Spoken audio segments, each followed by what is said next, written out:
Hello my dear students.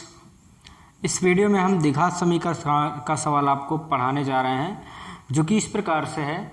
एक समकोण त्रिभुज के रूप के एक घास के मैदान का कर्ण उसकी छोटी भुजा के 2 गुने से 1 मीटर अधिक है। यदि तीसरी भुजा उसकी छोटी भुजा से 7 मीटर बड़ी है तो उसकी भुजाएं ज्ञात कीजिए। यह है सवाल। अब इस सवाल को मैं अपने तरीके से आपको अच्छे से समझाऊंगा। तो देखिए क्या कह रहा है सवाल। एक समकोण त्रिभुज के रूप का एक घास का मैदान है। तो एक घास का मैदान है इस प्रकार से एक घास का मैदान है जो कि समकोण त्रिभुज के आकार का है। तो यह है समकोण त्रिभुज और इसके आकार का एक घास का मैदान है। ठीक है, तो इसका नामकरण कर देते हैं। मान लीजिए ABC ये घास का मैदान है जो कि एक समकोण त्रिभुज के आकार का है। ये 90 डिग्री यहाँ पे होता है, तो ये समकोण त्रिभुज के आकार का घास का मैदान है। ठीक है, का कर्ण, ये कर्ण है, ये आधार है और ये BC जो है वो लंब है।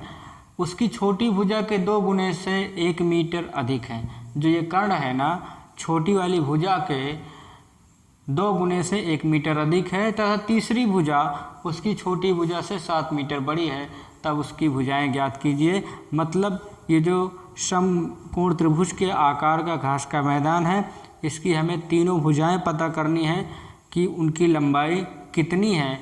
तो देखिए यहाँ पे सबसे छोटी भुजा पहले हम मान लेते हैं। ठीक है, तो मान लेते हैं, माना छोटी भुजा x मीटर है और यहाँ पर छोटी भुजा हम XAB आधार को मान लेते हैं। ठीक है, फिर उसके बाद क्या कह रहा है, कर्ण जो है उसकी छोटी भुजा के 2 गुने से 1 मीटर अधिक है। ये छोटी भुजा है, इसका 2 गुना करेंगे तो ये 2 गुना हो जाता है प्लस 1 मीटर और है। तो इस प्रकार से ये हो जाता है कर्ण। तो यहाँ पे कर्ण कितना हो जाता है, छोटी भुजा x है तो x का 2 गुना 2x हो जाता है और प्लस 1। तो इस प्रकार से ये हो जाता है कर्ण की लंबाई। ठीक है, उसके बाद क्या बोल रहा है, तीसरी जो भुजा है उसकी छोटी भुजा से 7 मीटर बड़ी है। तो छोटी भुजा कितनी है, x मीटर है, तो इसका मतलब तीसरी भुजा 7 मीटर ज़्यादा है, तो x + 7 हो जाएगा। ये बिल्कुल ईजी है, आपको समझ में आ गया होगा। ठीक है, तो तीसरी भुजा जो है, तीसरी भुजा बराबर छोटी भुजा से 7 मीटर बड़ी है, तो छोटी भुजा x है और इसमें 7 और जोड़ देंगे तो 7 मीटर ज़्यादा हो जाएगा।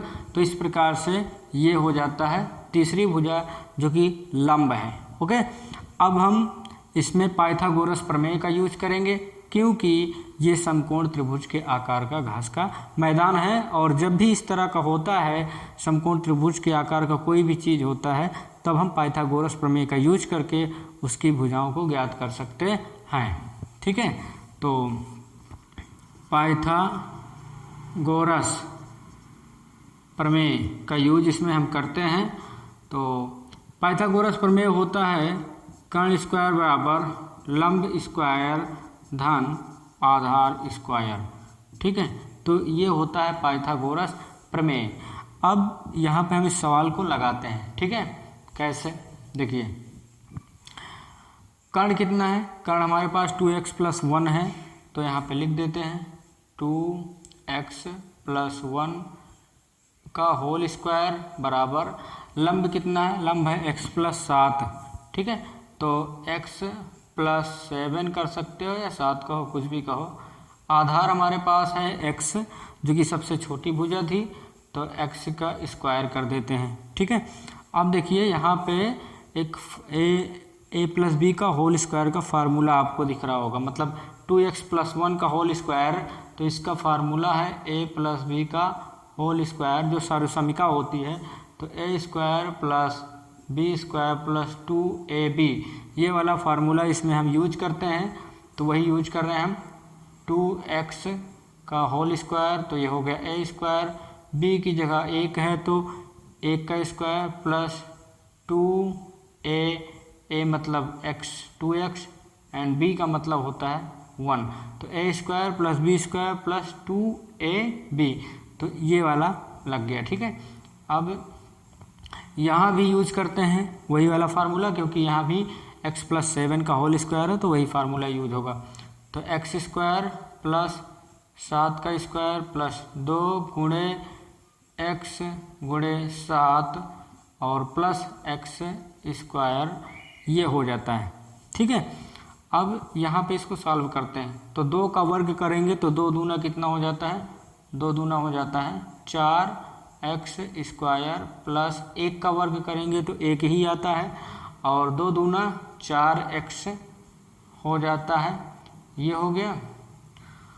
अब इसको सॉल्व करते हैं, x² प्लस 7 का वर्ग कितना होता है, 7 सता 49 होता है, तो ये 49 हो गया।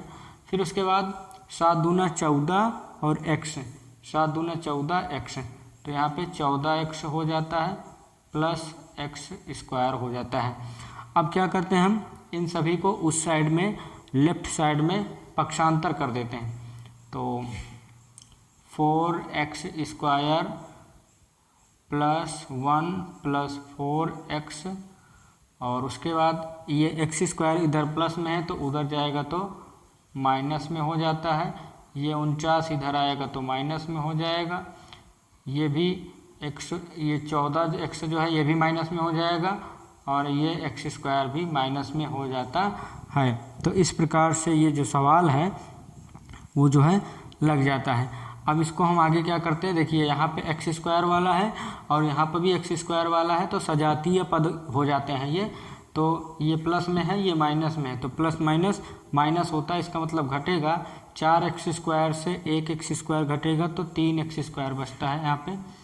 तो हाँ, यहाँ पे भी है, देखिए, चलिए 4x² यहाँ पे है और -x², तो कितना हो गया, -2x², तो -2x, चलिए यहाँ पे फिर से इतना दूर और कर देते हैं, और फिर उसके बाद यह x², ये भी x², तो माइनस माइनस क्या होता है, प्लस होता है, तो 2x² हो जाता है, तो -2x² हो गया। ठीक है, अब यहाँ पे 49 है माइनस में और यहाँ पे प्लस में 1 है, तो इसको घटाएंगे तो कितना होगा, -48 आ जाता है, -48 आ जाता है, और यहाँ पे 14x है, यहाँ पे 4x है, ये प्लस में है ये माइनस में है, तो प्लस माइनस माइनस, लेकिन चिन्ह किसका लगेगा, माइनस का लगेगा।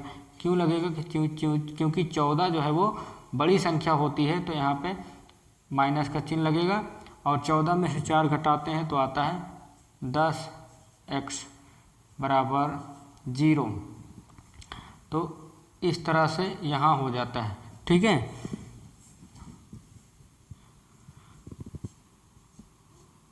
ये हो जाता है। अब इसको और हम सॉल्व कर देते हैं, देखिए 4x² में से 2x² बचता है, घटता है तो 2x² बचता है, और -10x -48 बराबर 0, ये हो जाता है। अब मैं इसको इरेज कर देता हूँ क्योंकि जगह कम है, तो इसको मिटा देते हैं। तो देखिए यहाँ पे 2 कॉमन कर सकते हैं, 2 हमने क्या किया, कॉमन कर लिया, यहाँ पे 2 कॉमन कर लेंगे तो कितना बचेगा, x² बचता है, -10 बचता है,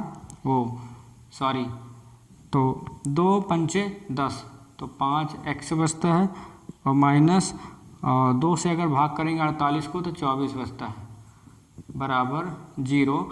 अब ये 2 क्या करेगा, इधर पक्षांतर हो जाएगा, क्यों, क्योंकि ये गुणा में है, जब इसको पक्षांतर करेंगे तो भाग में होगा, और 0/2 होता है, 2 से 0 को भाग करेंगे तो 0 ही आता है, तो इसका मतलब यहाँ पे हो जाएगा बराबर 0 ही आ जाएगा। ठीक है, अब उसके बाद क्या करते हैं, ये 24 अचर पद है, और ये बन गया द्विघात समीकरण, 24 अचर पद है, और द्विघात समीकरण में होता ये है कि जो अचर पद होता है उसको x² के गुणांक से गुणा करना पड़ता है, तो यहाँ x² का गुणांक 1 है, तो 24 से कन्नम 24 होता है, और 24 के ऐसे गुणनखंड करने हैं कि घटाने पर 5 आ जाए। ठीक है, तो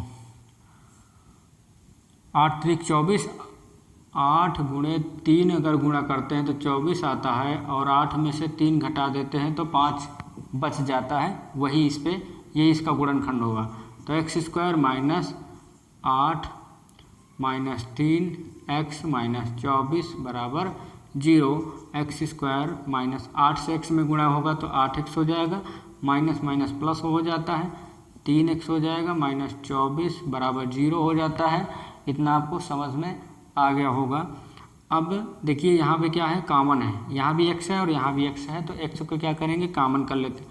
एक x कॉमन करेंगे तो यहाँ पे एक x बचेगा, माइनस x से x कट जाएगा तो यहाँ पे 8 बचेगा, प्लस 3 कॉमन करेंगे तो यहाँ पे x बचता है, और 3 से 24 को भाग देंगे तो 3 8 24 बराबर 0 हो जाता है। अब यहाँ हमने देखा कि x माइनस 8 और x माइनस 8 दोनों जगह पे है, मतलब इसको हम कॉमन कर सकते हैं, ठीक है। तो x माइनस 8 एक ब्रैकेट में ले लीजिए, कॉमन हो गया, और x प्लस 3 जो है ये एक ब्रैकेट में बराबर 0।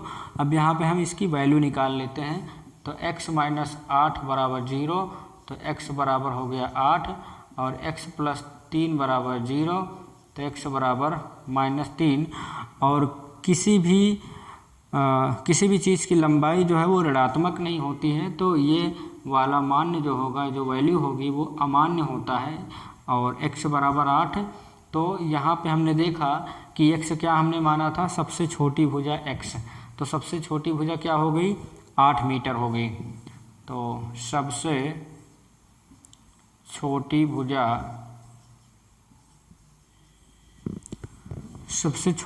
भुजा हमने माना था x, और x बराबर 8, तो 8 मीटर आ गया।